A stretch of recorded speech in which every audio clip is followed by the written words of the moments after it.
And now for the second secret. Some pottery that looks wheel thrown is actually hand built.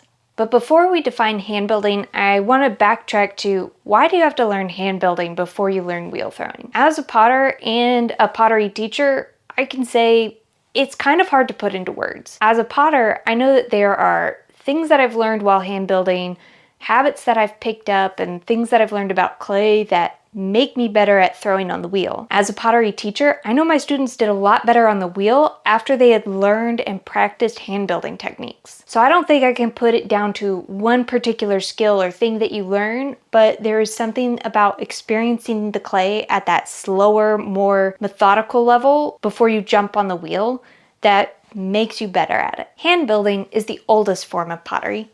Probably because it doesn't require anything more than your hands. And yes, I know hand building is a funny name because technically you use your hands anytime you make pottery, but hand building is called that because you don't rely on any other large mechanisms to help shape the pot, like a wheel or a mold. So while you might use some hand building techniques to add attachments or make some final touches to a wheel thrown or molded pot, they aren't considered hand building because the main body or the form isn't shaped mainly by hand. Now in hand building, there are three main types or ways of molding the clay: pinching, coil building, and slab building.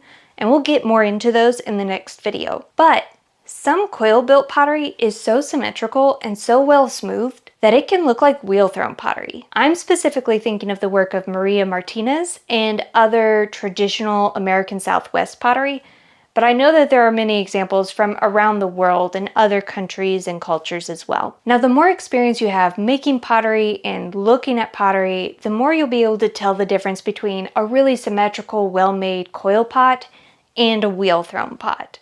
There is a difference in quality of characteristics, but to the untrained eye, they can look so very similar. Now, I don't have one word or characteristic to describe all hand-built pottery. I think the different methods of hand building create different characteristics, but I do think there are are characteristics of molded or cast pots that set them apart from a hand-built pot.